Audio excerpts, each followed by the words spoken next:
السلام عليكم ورحمة الله. ازيكم حبايبي؟ عاملين ايه؟ يا رب تكونوا بخير. النهاردة يوم جديد وفيديو جديد. فيديو النهاردة بقى كان في ناس كتير قوي طلبت مني ريفيو عن طقم الجرانيت بتاعي. فطبعا انا كنت مصورة الطقم اول ما جه، بس ما حبيتش ان انا انزل ريفيو عنه غير لما استخدمه واشوفه فعلا، يعني عشان اقول لكم كل حاجة بمصداقية، هل هو حلو ولا هو لا. هنا ده الطقم بتاعي، اسمه سيرمو، هو تركي. انا كنت جايباه تقريبا من حوالي سنة ونص او اكتر يعني، وصورت كده اول ما جبته وفتحته، بس قلت مش هنزله غير لما استخدمه الاول عشان اقول لكم رأيي فيه بصراحة. هنا بقى هنفتح الصندوق بتاعنا. هو بيجي زي ما انتوا شفتوا كده في الصندوق ده كده، ونشوف هو كام قطعة الاول، وهقول لكم بقى ايه مميزاته. اول حاجة كده عندي ووك كبيرة كده، حجمها كبير وحلو بصراحة، بتشيل حاجات كتيرة قوي. اذا كنت بعمل فيها بطبخ فيها كمان، او بعمل فيها صواني وادخلها الفرن، بتشيل كتير قوي. وبرضو لو هستخدمها في الآلية برضو بتشيل كمية كبيرة قوي من الحاجات، ممكن نخلصها في مرة واحدة. تاني حاجة بقى هنا دي برضو صينية، صينية مربعة كده بتيجي مع الطقم. برضو حجمها كبير. هو بصوا، هو الطقم كله ما شاء الله الساعة بتاعته كبيرة، حتى انا مش مستخدماه كله عشان الحلل بتاعته كبيرة. فانا طبعا لسه اسرتي صغيرة، فمش هستخدم الحلل الكبيرة دي، فانا كنت واخدة اصغر حلتين والوok بس، هم دول اللي انا بستخدمهم دايما. حتى هتلاقوهم في كل الفيديوهات بتاعتي انا بستخدمهم. هنا كمان ده يعني هي كده الوok كبيرة، وصينية مربعة كبيرة برضو حجمها كبير، وهو عبارة عن 4 حلل. بصوا هي التغليف بتاعه كمان بص ممتاز، يعني كل حلة بتيجي في علبة كده ومتكيسة كمان من جوه. يعني حاجة فوق الممتازة بصراحة، بيحافظوا عليه بطريقة جميلة يعني. حتى الغطا بصوا عشان ما يجرحش في الحلة، ليه برضو كفر من جوه. ودول بقى اللي هما المسكات السيليكون، بيجي معاه 4 كده، يعني 2 و2. 4 مسكات سيليكون بيجوا معاه. وبعدين كان جاي معاه طقم توزيع في الاول، انتوا شفتوه في اول الفيديو، بس طبعا يعني هم قالوا لي ما تستخدمهوش عشان ما يجرحش الحلة. بصوا الحلة عاملة ازاي، ما شاء الله ساعتها كبيرة جدا. دي برضو دي تقريبا اكبر حلة، بيبقى جواها الحلة اللي هي الصغيرة، بيبقوا حلتين مع بعض كده، يعني هما 3 كراتين، كل كرتونة فيها حلة، والكرتونة التانية اللي هي الحلة الكبيرة جواها الحلة الصغيرة، عشان طبعا مساحة الكرتونة. بصوا الغطا بتاعه اصلا، وبسم الله ما شاء الله الحلة يعني تقيلة، يعني مش اللي هو اي جرانيت، يعني هو بصراحة ماركة كويسة جدا. انا كنت جايباه من تقريبا من سنة ونص كده، كان عامل يعني 4000 الا 100 جنيه تقريبا، او حاجة بسيطة يعني. بس اكيد دلوقتي طبعا في ارتفاع الاسعار، بس اكيد طبعا دلوقتي في ارتفاع الاسعار وارتفاع الدولار، فاكيد السعر هيختلف كتير، وغالبا دلوقتي عامل 6 يعني، فارتفاع كتير قوي في الاسعار. هنا برضو دي بقى اخر كرتونة، هي دي تقريبا الكبيرة، يعني انا اخطأت. فهي دي اللي فيها جوه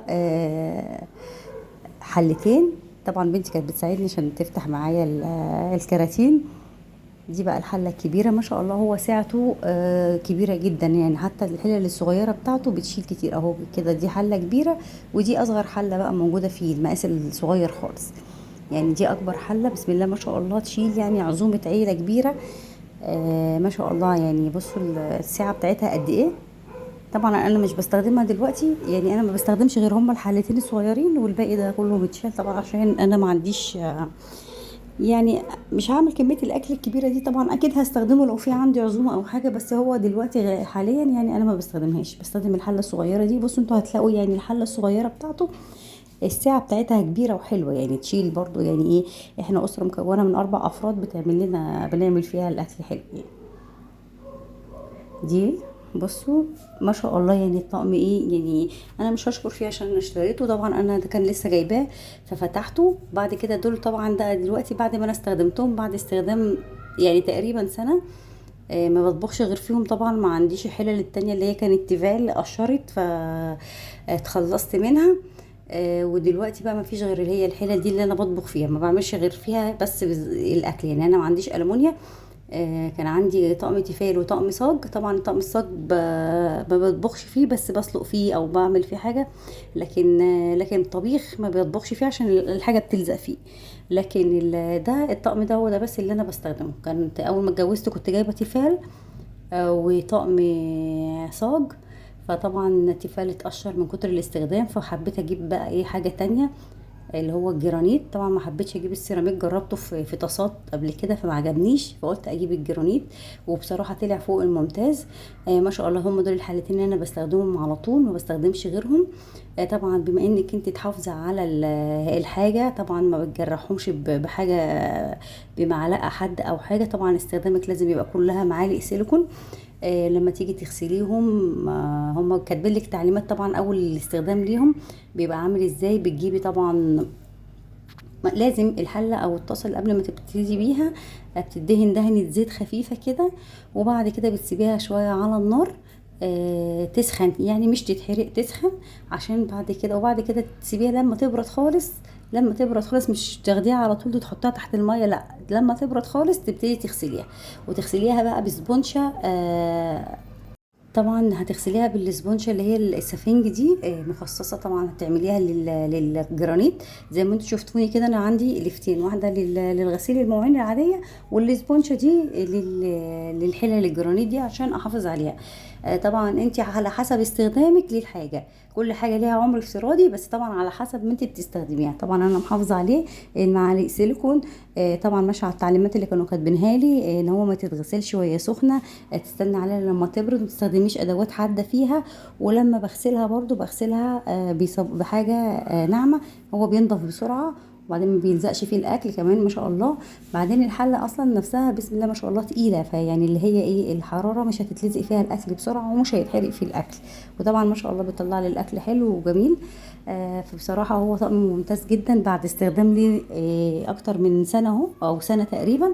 ما شفتش منه شكوى ولا شفت منه حاجه. وطبعا انتوا شايفين الحله قدامكم ايه، يعني الحمد لله لا متجرحه ولا حاجه. وكله على حسب استخدامك انت برضو. انت اللي هتحافظي على الحاجه تخليه يطول عمرها، او انت اللي هتخليها ايه استخدام غلط هتخليها تبوظ بسرعه. وبس ده كان رأيي فيه. الطقم دوت بصراحة ممتاز جدا، هو تركي اسمه سيرمو. اتمنى يا رب ان الريفيو يكون عجبكم واستفدتوا منه. وما تنسونيش بقى لايك وشير وتشتركوا معايا في القناة. بس ولو عايزين تسألوا اي سؤال تاني عن الحل دي، انا طبعا تحت امركم، اسألوني وانا هرد عليكم على طول. انا اوريكم الطقم كله. ولو في اي استفسار تحت امركم. شكرا ومع السلامة.